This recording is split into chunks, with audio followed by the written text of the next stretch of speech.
তো সাহাবাই কেরাম রাসূলের মহব্বত কেমন ভাবে প্রকাশ করেছেন দেখেন। আল্লাহ রাসূল সাল্লাল্লাহু আলাইহি ওয়াসাল্লাম একদিন শিঙ্গা লাগাইছেন। শিঙ্গা লাগানোর পরে এখান থেকে যে দোষী রক্তগুলো আসছে, রাসূলের রক্তকে তো আর দোষী বলা যায় না, আমাদের রক্ত দোষী, রাসূলের রক্ত কি নয়, দোষী নয়।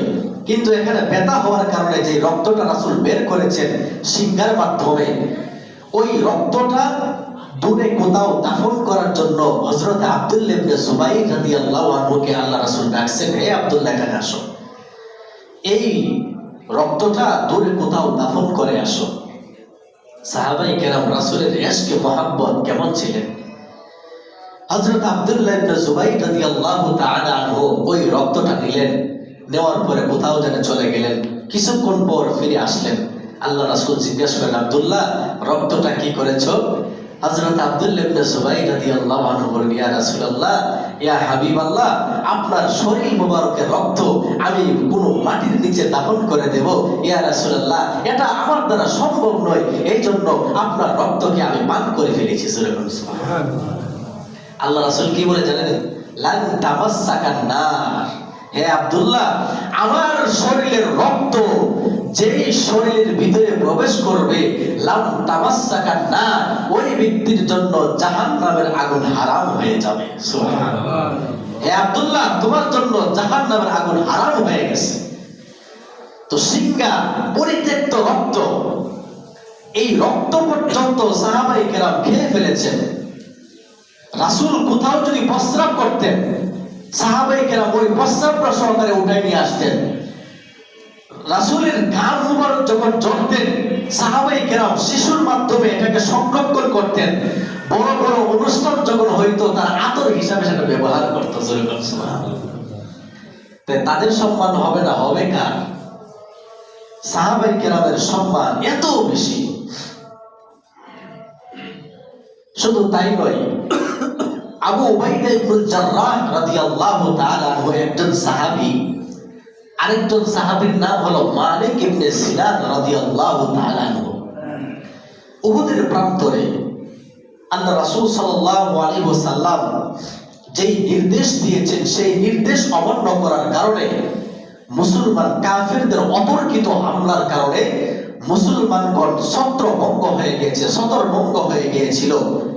যার কারণে কাফেররা রাসূলের প্রতি আঘাত করার কারণে শিরাসরান, বুঝেন শিরাসরান, ওই যে লোহার টুপি যেটাকে বলা হয়, এটাকে বলা হয় শিরাসরান, লোহার টুপি।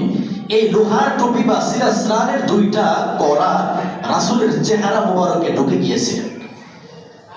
এত আঘাতপ্রাপ্ত হয়েছিলেন রাসূল। এই দৃশ্য দেখে একদিক থেকে হযরত আবু বকর সিদ্দিক, অপর দিক থেকে হযরত আবু উবাইদা ইবনুল জাররাহ দৌড়ে আসছেন রাসূলের চেহারা থেকে কড়াটা খোলার জন্য। আবু বকর সিদ্দিক তো সর্বক্ষেত্রে আগায়, এই জন্য আবু উবাইদা ইবনুল জাররাহ রাদিয়াল্লাহু আনহু বলেন, ভাই আবু বকর, আপনি তো সব সময় এগিয়ে যান, এই যে একটা সৌভাগ্য কাজ, এটাকে আমাকে একটু সুযোগ করে দেন, আমি কাজটা করি। আবু বকর সিদ্দিক বলেন, আচ্ছা ভাই তুমি করো। সাহাবায়ে কেরাম কেমন ছিলেন দেখেন।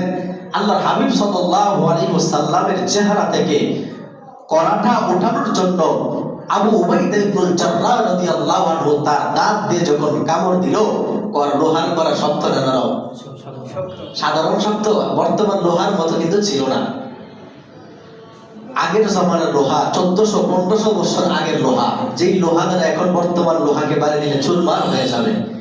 আবু উবাইদা ইবনুল জাররাহ রাদিয়াল্লাহু আনহু দাঁত দিয়ে কামড় দেওয়ার সঙ্গে সঙ্গে তার একটা দাঁত ভেঙে যায়। জোরে বলুন না সুবহানাল্লাহ। আবু উবাইদা ইবনুল জাররাহ রাদিয়াল্লাহু আনহু প্রক্ষেপ করে নাই। রাসূলের দ্বিতীয় কড়াটা খোলার জন্য যখন দাঁত দিয়ে কামড় দিলেন, তখন দ্বিতীয় দাঁতটাও ভেঙে যায়। আর ওই দিক থেকে কড়াগুলা খোলার পরে রাসূলের চেহারা যখন রক্তে রঞ্জিত হয়ে গিয়েছিল, রক্তাক্ত হয়ে গিয়েছিল, তখন মালিক ইবনে সিনান রাদিয়াল্লাহু তাআলা আনহু নিজের জিহ্বা দ্বারা রাসূলের ওই চেহারার রক্তগুলা জিহ্বা দ্বারা চেটে চেটে খেয়ে গিয়েছে। জোরে বলুন সুবহানাল্লাহ। তখন আল্লাহ রাসূল বলেন, ইয়া আবা সিনান লাম তামাসসাকান নার, তুমি আমার রক্ত পান করছো, কি করেছো জানো? তোমার জন্য জাহান্নামের আগুন হারাম করে দিয়েছো। জোরে বলুন সুবহানাল্লাহ।